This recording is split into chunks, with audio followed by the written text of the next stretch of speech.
স্বাগতম ক্রিক ফ্রেন্ডসের নিয়মিত আয়োজন total impact times with Sami আছে আপনাদের সঙ্গে।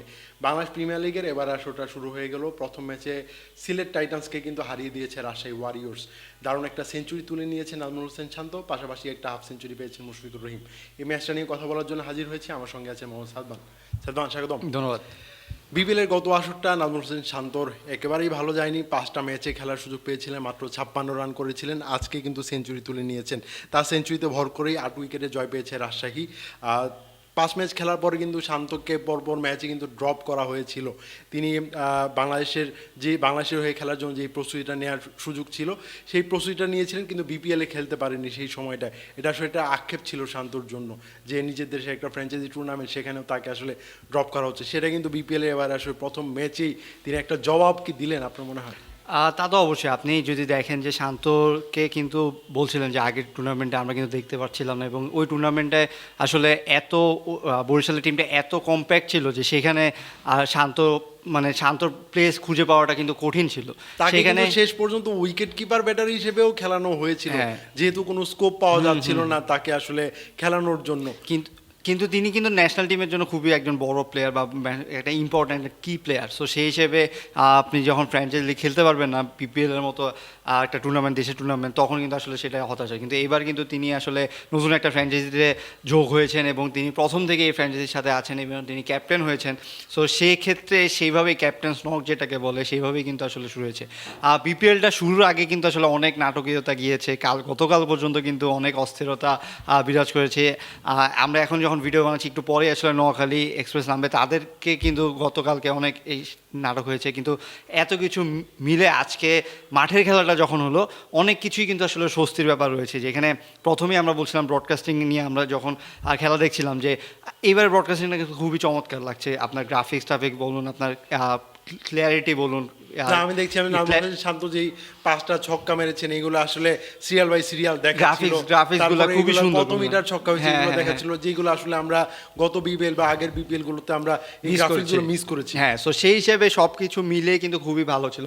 সবচেয়ে মেইন কথা হচ্ছে খেলাটা কিন্তু আসলে প্রাণবন্ত ছিল। আপনি 190 রান যখন একটা টিম করে, তার মানে বোঝা যায় যে টি-20 এই ম্যাচ আসলে ভালো হতে যাবে, এবং সেটা চেস করে আইটা টিম জিতে গিয়েছে। এটা হোস্ট টিম, যেহেতু মানে সিলেটে খেলা হচ্ছে বিপিএলটা, হোস্ট টিম 190 করেছে, সেখানে ক্রাউড কিন্তু তাদেরকে খুব চিয়ার আপ করেছিল। আমি যদি সিলেটের শুরুর দিকের ইনিংসটা বলি, সাইম আইয়ুব কিন্তু দারুণ শুরু করেছিলেন। যখন তাদের রান হয়তো 30, 32, 28 রান ছিল সাইম আইয়ুবেরই, তিনি আসলে খুবই দুর্দান্ত ব্যাটিংটা করছিলেন। তবে সাইম আইয়ুব আউট হওয়ার পরে কিন্তু রনি তালুকদার একটু এগিয়ে নিয়ে গেছেন। তারপরে বাকি সময়টা কিন্তু পারভেজ হোসেন ইমন কিন্তু দলটাকে টেনেছেন। আমি আসলে জানি না তাদের টিম ম্যানেজমেন্ট আসলে কী ভেবে পারভেজ হোসেন ইমনকে 4 নম্বরে আজকে ব্যাটিং করিয়েছে। যেহেতু আমরা পারভেজ হোসেন ইমনকে ওপেনার হিসেবে দেখি, বা ওয়ান ডাউনে আমরা বাংলাদেশ দলের হয়ে তাকে কিন্তু খেলতে দেখেছি টপ অর্ডার ব্যাটার হিসেবে। মিডল অর্ডার কিন্তু তিনি কিন্তু খারাপ করেনি, 33 বলে 65 রানের একটা ইনিংস খেলেছেন। আমরা ভাবছিলাম যে বিপিএলের প্রথম ম্যাচটাতে ইমনের মতো একজন ন্যাশনাল টিমের ব্যাটার পারফর্ম করেছেন, এটা আসলে প্রথম ম্যাচটা আসলে সার্থক। বাকি সময়টা যে নাজমুল হোসেন শান্ত এরকম একটা ইনিংস খেলবেন, সেটা আসলে আমাদের ভাবনার খুব বাইরে মনে হচ্ছিল। আপনি যেটা বলছিলেন যে ইমনকে মিডল ওভার খেলা হচ্ছে, কারণ ওপেনিংয়ে আপনি যদি দেখেন সাইম আইয়ুব এবং রনি তালুকদার, এই দুইজন কিন্তু আসলে ওপেনিংয়েই খেলে থাকেন। সো ইমনকে একটু ড্রপ করে খেলেছেন, কিন্তু সেখানে কিন্তু ইমন আসলে সেখানেও কিন্তু তার কাজটা করে নিয়েছে। হ্যাঁ, কাজটা করে নিয়েছে। আমরা আসলে আফসোস করছিলাম যে তাকে যদি ওপেনিং নামানো হতো তাহলে হয়তো তিনিও সেঞ্চুরি পেতেন, কিন্তু তাতেও কিন্তু আসলে খুব যে আফসোস ব্যাপার রয়েছে না। আজকে প্রথম ম্যাচ, সেই হিসেবে কিন্তু ইমনের ইনিংসটা খুবই দুর্দান্ত, এবং তারা কিন্তু হয়তো এরকম প্ল্যানে যতদিন সাইম আইয়ুব আছেন, কারণ সাইম আইয়ুব কিন্তু সামনে আবার চলে যাবেন ন্যাশনাল টিম খেলার জন্য। সো ওই সময় আমরা অবশ্যই ইমনকে হয়তো ওপেনিংয়েই দেখবো। হ্যাঁ, ওপেনিংয়ে দেখবো। সো সেই হিসেবে যতদিন তিনি খেলছেন, তিনি হয়তো এইভাবে এই রোলটাতেই খেলবেন। আমার মনে হয় সিলেটের স্কোয়াডটা, মঈন আলী যেহেতু 3-4 তারিখে হয়তো বা চলে আসবেন, এর মধ্যে মঈন আলী চলে আসলে আরও একটা বড় একটা ভারসাম্য পাবে ব্যাটে বলে। আপনি মঈন আলীকে একদম ওপেনিং থেকে ধরে 4-5 নম্বর পর্যন্ত ব্যাটিং করাতে পারবেন যে কোনো পজিশনে। আপনাকে 4 ওভার বোলিং নিয়ে আপনার টেনশন করতে হবে না, একজন বিশ্বমানের স্পিনার বোলিং করবেন। সো আমার মনে হয় যে সিলেট আসলে মঈন আলী আসা পর্যন্ত অপেক্ষা করবে।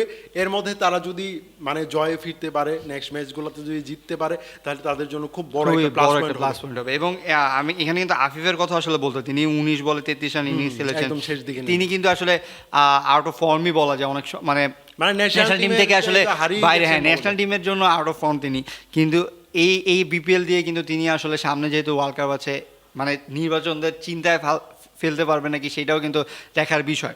কিন্তু আসলে এই এই ফার্স্ট ইনিংসে আমরা যেটা নিয়ে কথা বলছিলাম সেই ইনিংসটা দ্বিতীয় ইনিংসে এসে কিন্তু আসলে সবই নিজের করে নিয়েছে আসলে রাজশাহী দুই ব্যাটসম্যান। আপনি শান্তর কথা বলছেন, তিনি সেঞ্চুরি করেছেন মাত্র 60 বলে 101 রান ইনিংস খেলেছেন, এবং সাথে মুশফিকুর রহিমের কথা আসলে বলতেই হয়। আমি কমেন্ট্রি শুনছিলাম, কমেন্ট্রিতে কিন্তু ওয়াকার ইউনুস তারা বলছিলেন যে মুশফিকুর রহিমের এত এজ, তিনি 38 বছর বয়সে একটা প্লেয়ার, কিন্তু তার ফিটনেস এত ভালো, তার মেন্টাল ফিটনেস বলেন, ফিজিক্যাল ফিটনেস বলেন, তিনি এখনও Running শান্তর সাথে আপনি ডাবলস নিচ্ছেন, চেষ্টা করছেন কোনো বল নষ্ট না করা। তিনি 31 বলে 51 রান একটা ইনিংস খেলেছেন, ম্যাচ জয়ী একটা ইনিংস খেলেছেন। আর আমি বলি তাদের দুজনের জুটিটা ছিল 130 রানের অবিচ্ছিন্ন জুটি। এই জুটিটা একদম ম্যাচে মানে হ্যাঁ মানে চেঞ্জ হয়ে দিয়েছে। মানে এই momentum-টা। প্রথম এত বড় রান আপনি যদি যখন চেস করতে যাবেন, তারা কিন্তু একটু স্লো স্টার্ট করেছিল। আপনি সাহেবজাদা ফারহানের কথা যদি বলেন, তিনি 19 বলে 20 করেছেন, এবং তানজিদ হাসান তামিম তো আসলে 8 বল খেলেই আউট হয়ে গেছেন 10 রানের ইনিংস খেলে। সো সেইখানে এইরকম একটা পার্টনারশিপ যখন হবে, তখন আসলে এইরকম টার্গেট আর আমার 200 প্লাস হলেও তারা আসলে চেস করে আমার ফেলতো। মনে হয় যে এই জুটিটা যদি না হতো, রাশিয়ার আসলে ম্যাচটা জয় করা এতটা ইজি হতো না। হ্যাঁ, যেহেতু তাদের যদিও সামনে আসলে ছিলেন ইয়াসির রাব্বির মতো ব্যাটার ছিলেন, মোহাম্মদ নওয়াজ ছিলেন, তানজিম হাসান সাকিব ব্যাট করতে পারেন, মেহর হোসেন আছেন,